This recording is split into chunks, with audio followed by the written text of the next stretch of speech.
Everyone, Rick from Rick's RC and More. If you're ever wondering what a millwright does on his time off, it's just fix stuff at home. This is an RC video. You can see here I got some, these are ATV knuckles. My ATV is a 2009 Can Am Renegade 800. It needs some love, so my wheel bearings were shot, so new wheel bearings. To do the wheel bearings, you got to take these knuckles right off the bike. While I was doing that, I had one ball joint got some play, so I'll pop that out. I had to order that, unfortunately. Mine's a Gen 1 bike, so stock of those at the dealership is rare. I've got the hubs here. Just if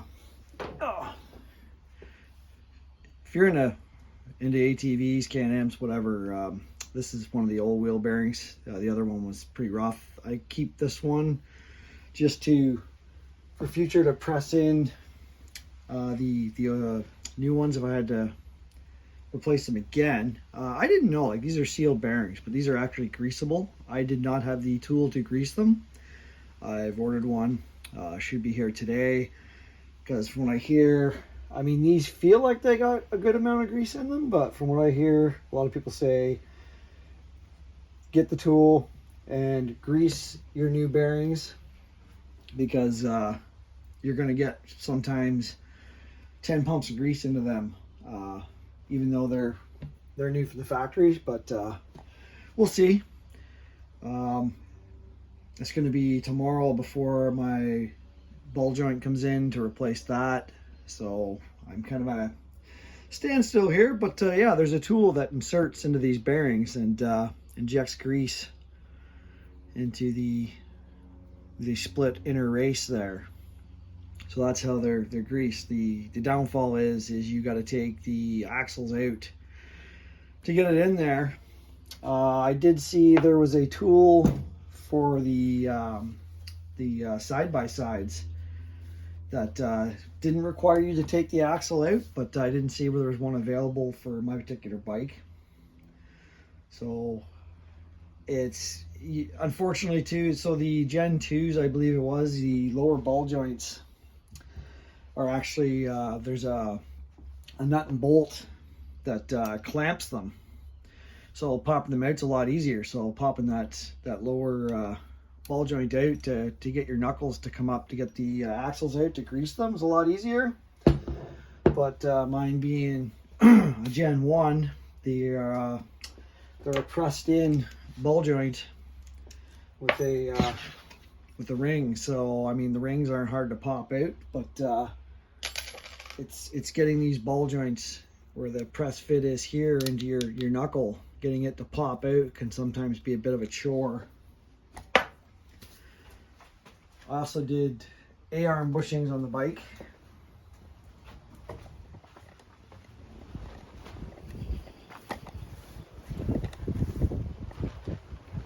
So yeah, you really gotta take everything apart to do that.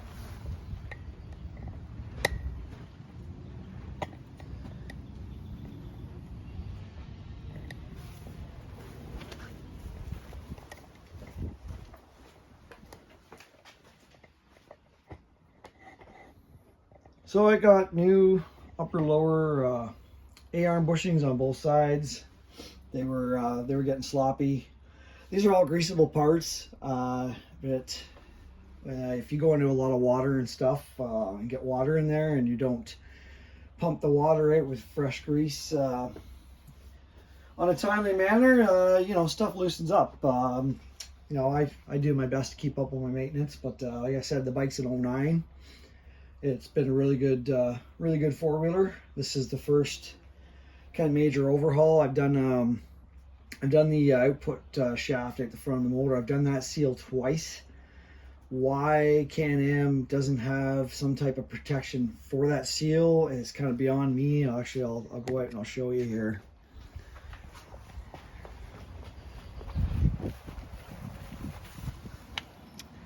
Yeah, this seal in here where this shaft comes out, they even have an inner groove on this housing, so you'd think that there's something they would have you put in there just to stop stuff from sticking into that seal and causing issues, but it happens.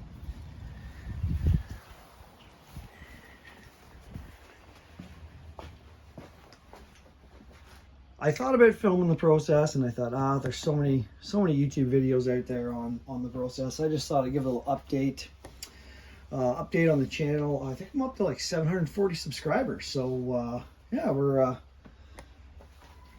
glad to see there's still people subscribing to the channel.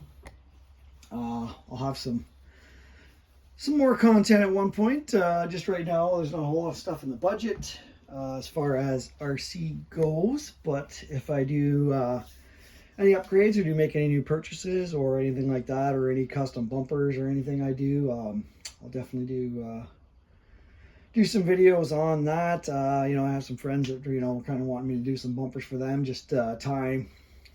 Time's always the worst thing. You know, I'm on holidays, but I've literally booked holidays to kind of get stuff done around the house and deal with this and kind of get my my ATV up to snuff. Long weekends, we head back to a cabin in the middle of nowhere where we rip around on the ATVs, so got to keep them in working order and keep them safe. Start to get parts wear out like that on your front end, you need to replace them. You don't want to be going down a trail at high speed and hit something or go over a bump and have something let go and potentially cause harm to you. So other than that, life goes on. What can I say? Thanks everybody for watching, and continue to subscribe, like, comment, you know, all my regulars. It's greatly appreciated. You know, for my channel to actually create revenue, you gotta have like, I think it might be over 1,000 subscribers now and stuff like that, but I don't do this for revenue. I just do this for fun and to just you know, share experiences with everybody and what I'm up to. If you ever do tackle anything like this where you're pressing bearings into housings, as well, a great tip is to throw your bearings in the freezer. They will, you know, leave them for like 3 hours overnight, whatever. They will press in so much nicer. I threw those in the freezer, I think, I don't know, maybe 3 hours before I pressed the old ones out. Fortunately for me, I was able to take these into work. We have a hydraulic press in there, kind of like something like your Harbor Freight style. It was made in maintenance by us, so it's not a certified hydraulic press by any means, but we know how to use it, so that definitely helps. But I was able to press the new bearings in with just our arbor press instead of the hydraulic press, because putting them in the freezer and letting them shrink up a little bit and you know, having the housings at room temperature, just it worked out great. It's unbelievable how much easier they will slide in for you. Just a little tip there. I'm sure there's lots of people out there that know about it, but if you don't, I mean, you can even apply that to RC. If you have, say you bought some type of aluminum parts or housings that require the bearings to go into, like portal covers that are maybe brass, aluminum or something, and they're not quite machined to spec, and you're kind of pressing that bearing in, or you want to push that bearing in by hand, and it's just it's really tight. Throw them in the freezer for a little bit and let them shrink up, and they'll probably pop right in for you. Anyway, just a quick little video of what I'm up to. Like I said, just right now, ATV maintenance, stuff like that. We've actually got some racing to do tonight. I'm usually too busy marshalling or racing to get any vids of it. It's a local group here with some great guys, and we do some TTO2 spec racing, some minis like the Tamiya minis, the MO6s, MO5s. They got some new classes kind of starting. They got some Mud Boss stuff going and some modifieds for oval. We unfortunately lost our off-road track. I may have mentioned that before in another video. So my slash 4x4 has just been kind of hanging downstairs in the basement. I did contemplate maybe selling that truck to maybe put that money towards another project, but we'll see what happens.